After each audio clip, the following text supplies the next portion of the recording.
Hello and welcome to Dish Shelved with Adam White. Back because nobody demanded it. This is the Omnibus of Kazar the Savage from Marvel Comics. It's written mostly by Bruce Jones and illustrated by Brent Anderson and Ron Frenz, among others. Uh, Kazar was originally, I'm going to set this down a little bit because these things are heavy, as you can see. Uh, Kazar was originally Marvel's kind of Tarzan knockoff, and in his earlier appearances, that's pretty much what he was. He wasn't anything that you think you'd follow, but this volume of The Savage was on sale, and I was interested because Bruce Jones has written a lot of good stuff. He wrote, I think, some of the Savage Sword of Conan, maybe. And he had a really great run on the Incredible Hulk back in, I think it was in the 90s or the early 2000s, and it was really good. So I thought this was on sale, and I thought, you know what, I'll give it a chance. I'd read a couple of the single issues on digital, and I liked them, and I thought, why not? What the heck? Who knows what I might find? So what I found was something much different than what I thought I'd find when I read Kazar the Savage. Now let me tell you what it says about it here. A hunt for his faithful four-legged friend Zabu, that's his saber-toothed tiger, takes Kazar beyond the savage land and into the ancient paradise of Pangaea. From shining citadels to the lofty heights of the airy Shalon, it's filled with wondrous friends and lethal enemies. But caught in the middle of a bitter winged rivalry between the Aryans and the Terrans, will Kevin Plunder meet his end or find love? One way or another, life's going to get complicated for him and his erstwhile companion, Shanna. She isn't short of soothers either, from the heroic to the demonic, and we may have to abandon all hope for this troubled couple when they descend into a hellish version of Dante's Inferno. But when Kevin's head is turned once again, he is drawn to the urban jungle of New York City, and Shanna falls into the arms of Peter Parker. That can only end in a confrontation between Kazar and Spider-Man, but where does that leave Kraven the Hunter? Matters of life and death cause great anguish before an all-out war erupts in Pangaea. Can the Jungle Lord and the She-Devil find some kind of peace at last, or will the return of Kazar's brother, the Plunderer, spoil everything? It also has the tales of Zaboob to reveal how an orphan long-toothed cub found his way in the savage land and forged a lasting bond with the abandoned young boy with a lot to learn about the jungle. Kazar the Savage was a pioneering series, one of the first Marvel titles to be sold solely to the direct market. This volume collects every issue, of which there's 34, and most of which have never been reprinted before, including Bruce Jones and Brent Anderson's acclaimed run that is one of the hidden gems of 1980s comics. And I would say that it is kind of one of the hidden gems of 1980s comics. Uh, I really wasn't expecting what I got. I was expecting kind of the dumb Kazar that was a Tarzan knockoff. And what I got was really an adult themed romance comic almost. Uh, it's really about the relationship between Kazar and Shanna the She Devil.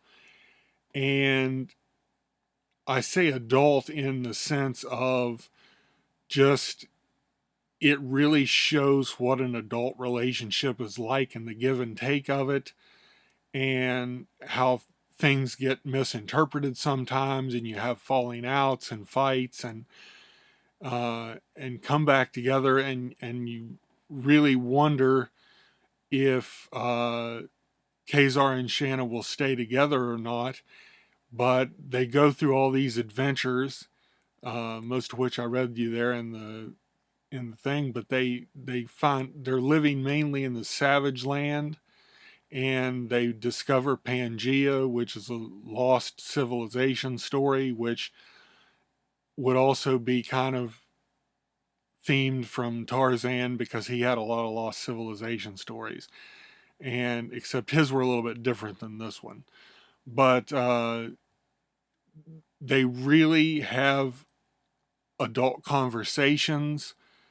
And like I said, it's almost kind of a romance comic, which normally I wouldn't think that I would like, but it really just is their relationship is the main focus of this book. And I was really surprised, and pleasantly so. I thought it was really a good read, just because it was so different from what I was expecting. And they fight all sorts of different uh, from the winged pterons, which are like pteranodons and dinosaurs, and they fight the demon Belasco. They have one where they descend into the different levels of hell, like Dante's Inferno. I mean, there's a lot of different stuff going on in this book, and it's really entertaining. There's a lot of great art. Um, they have, if I can get this even here, but there's a lot of really great art in it. Bruce Jones's story is fantastic. And Brent Anderson, who's the main artist for the majority of these, uh, just does a fantastic job. I think later he did maybe Astro City with Kurt Busiek. He has done a lot of stuff over the years, but this was some really good work from Brent Anderson. It also featured the very first work of Ron Frenz. He did a couple issues that Spider-Man was in, because of course you can't have a Marvel comic without having Spider-Man. But that leads to some fighting with Kraven the Hunter, and you kind of see some of the similarities between him and Kazar. Kazar also loses his memory at one point, which was a staple of the Tarzan stories. So I think that was another nod to the Tarzan stories when he loses his memory. And then he ends up in New York City. Don't ask how. But of course, that leaves the obligatory Spider-Man appearance, which is good. It works. It's fun to see them interact with Spider-Man, and like I said, Kraven the Hunter as well, because he's has some similarities to Kazar in terms of being a outdoorsy hunter type.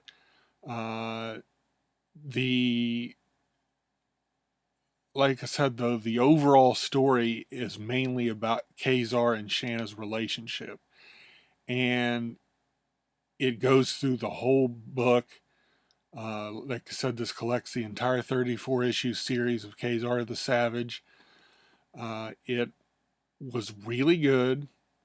I really enjoyed it, and I didn't think I necessarily would when I first got it, but when I started reading it almost from the beginning, it hooked me. And it was because it was so different from, I can't believe this came from Marvel in the 80s, to be honest. Uh, it was really an adult comic book. It wasn't really, I mean, there was nothing adult in it, but it was just, the kids could enjoy the action in it, but there was a layer of the relationship there that really made adults enjoy this series.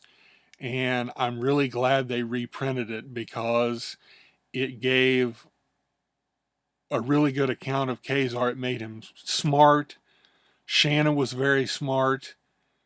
Uh, they had a lot of adventure, and you really just got to know them as characters and really appreciate them as characters, which is something that never happened with either of them before, and really probably hasn't had much of it since after. Now, there was a run of Kazar that Mark Waid did that was pretty good.